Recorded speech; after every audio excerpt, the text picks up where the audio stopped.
अलबेले किस्सों की दास्तां के सिलसिले शुरू हुए बनके कहानियां कहानियां।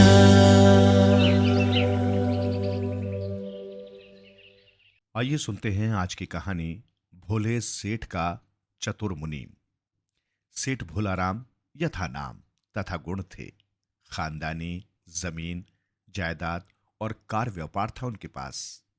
सेठ जी को भोलेपन के कारण कई बार नुकसान भी उठाना पड़ता था, लेकिन अपनी आदत और स्वभाव से मजबूर होने के कारण उन्होंने कभी किसी का बुरा नहीं किया। उनका एक तकिया कलाम भी था, भगवान उसका भला करे। एक दिन एक आदमी सेठ जी की दुकान पर सौदा लेने के लिए आया। सारा सामान तोल ताल कर थैले में भरकर उसको पकड़ा दिया। सेठ जी ने पैसे मांगे। बोला, ये सामान मैं अपने लिए थोड़े ही ले जा रहा हूं। ये सामान तो आपके पिताजी ने स्वर्ग में मंगवाया है, मैं उनको ही पहुंचाने जा रहा हूं। आप न देना चाहो तो वापस रख लो। मैं जाकर बता दूंगा कि आपका लड़का आपके लिए भेजने के सामान के भी पैसे मांगता है। सेठ जी घबरा गए। बोले, अरे भैया, नाराज क्यों होता है? तू सामान तो चाहे और ले जा, लेकिन पहले ये बता, मेरे पिताजी वहां आराम से तो हैं, उन्हें कोई तकलीफ तो नहीं हो रही? आदमी चालाक था, समझ गया कि आगे का रास्ता भी खुल रहा है। वो थोड़ी देर रुककर सोचता हुआ बोला, हाँ सेठ जी, आपके पिताजी को कुछ परेशानियां तो हैं, लेकिन मैं ये सामान पकड़ा कर आता हूं और पूछ कर आऊंगा कि उन्हें वहां क्या तकलीफ है। अब मुझे इजाजत दो, सामान पहुंचाने में देर हो जाएगी तो आपके पिताजी मुझ पर बहुत नाराज होंगे। सेठ जी ने उसको विदा करते हुए कहा, तू जल्दी जा और ये सारा सामान उनको सुरक्षित पहुंचा देना, भगवान तेरा भला करे। दूर कोने में बैठा मुनीम चतुरानंद ये सब सुन रहा था। उसके जाने के बाद मुनीम बोला, सेठ जी, आप कितने भोले हो। वो होशियार चंद आपको ठग कर ले गया, गांठ बांधकर पूरा सामान भी ले गया और पैसा भी ले गया, और आप कहते हो भगवान तेरा भला करे। सेठ जी ने मुनीम की बात सुनी तो नाराज हो गए।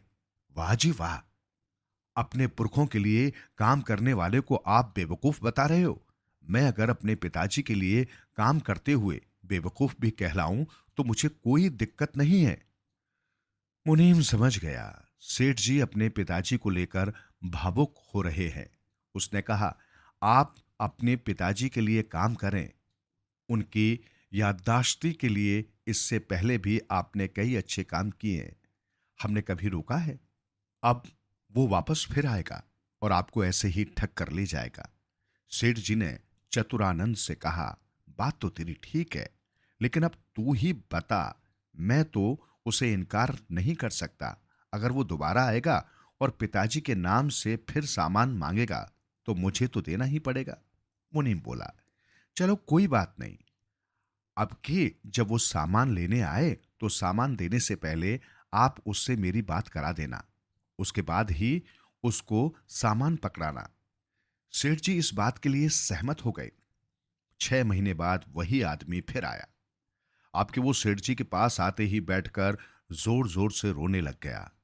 सेठ जी को बड़ा अचरज हुआ। उसने पूछा, भाई तू रो क्यों रहा है? वो आदमी बोला, मैं स्वर्ग गया था। पिछली दफे आपने आगे बढ़कर खुद मुझसे पूछा था कि आपके पिताजी को वहां कोई तकलीफ तो नहीं है, पूछ कर आना। मैं यही याद करके कल ही आपके पिताजी के पास गया था। वे वहां एक कोने में बैठकर चुपचाप रोए जा रहे थे। मेरे बहुत पूछने पर भी पहले तो उन्होंने कुछ भी बताने से इनकार कर दिया, लेकिन जब मैंने आपकी शपथ दिलाई तब वे बताने को राजी हुए। सेठ भोलाराम के कान खड़े हो गए। जल्दी से बोला, हाँ हाँ बताओ, क्या कहा है मेरे पिताजी ने? उनको वहां क्या तकलीफ हो रही है? वो आदमी बोला, आपके पिताजी कह रहे थे यहां स्वर्ग में सब लोग भरपूर गहने पहने हुए रहते हैं, एक मैं ही हूं केवल जो स्वर्ग आते समय अपने गहने तिजोरी में छोड़ आया था। सबसे ज्यादा वो अपने उस नौलखा हार को याद करते हैं जो वर्षों पहले उन्होंने विदेशी सौदागर से खरीदा था। और अंत समय तक पहने रहे थे। जब वो इस धरती से कूच कर रहे थे, तब आप लोगों ने वो हार उतार लिया था। बस इसी को याद करके आपके पिताजी के आंसू नहीं थमते। दूर बैठा मुनीम चतुरानंद लपक के सामने आया और सेठ जी से बोला, सेठ साहब, ये आदमी बिल्कुल सच्चा है। सुनते ही सेठ जी की आंखें चौड़ी हो गईं। वे सोचने लगे, पहले तो ये मुनीम इसको ठग और बेईमान बता रहा था, और आज अचानक इसको सच्चा बता रहा है। सेठ भोलाराम ने चतुरानंद से कहा, पूरी बात खुलकर बताओ। मुनीम बोला, सेठ साहब, इन महाशय के पीछे पीछे कल मैं भी स्वर्ग गया था। ये आपके पिताजी से मिलकर सीधे जमीन पर लौट आए और अपने पिताजी से मिलना भूल गए। इनका नाम कैलाश है और इनके पिताजी गांव के बड़े जमींदार थे। उनका नाम चौधरी रामेश्वर है। मैं उनको पहले से ही जानता था। वो भी पहले यहां इस दुकान पर सौदा लेने आया करते थे। बहुत भले और सच्चे आदमी थे। उनका बेटा कैलाश भी एकदम सच्चा और ईमानदार आदमी है। कैलाश ने मुनीम की बात का समर्थन करते हुए हाथ जोड़कर स्वीकृति में अपनी गर्दन हिलाते हुए कहा, हमारे घर में सारे अच्छे संस्कार हमें अपने पिताजी से ही मिले हैं। मुनीम जी सही कह रहे हैं। मेरे पिताजी ने भी मुझे आवाज दी। मैं रुका भी था, लेकिन फिर अचानक उनको कुछ याद आया और बोले, पहले तू जाकर सेठ जी का काम करके आ, फिर आना। सेठ जी को बहुत आश्चर्य हुआ। वो ये सुनकर हैरान थे कि कैलाश की तरफ उनका मुनीम चतुरानंद भी स्वर्ग में आता चाहता है, लेकिन अब वे शांत रहकर पूरी बात जानना चाहते थे।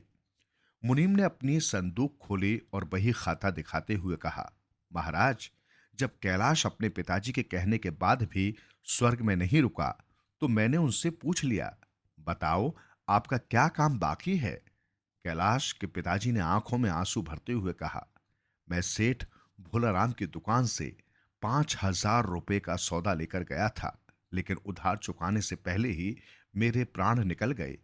यही सोच सोच कर मैं दुखी हूं। अगर मेरा बेटा कैलाश रुक जाता तो मैं उसे समझा देता कि भोलाराम जी के पिताजी का सामान लाने से पहले उधार चुका कर आना, तभी मुझे इस स्वर्ग में चैन मिलेगा।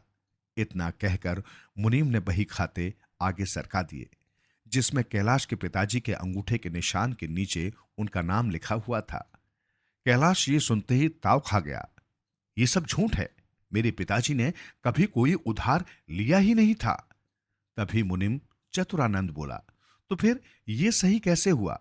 तुम पिछली दफे सेठ जी के पिताजी के नाम से जो सामान ले गए थे, वो उन तक तो पहुंचा ही नहीं।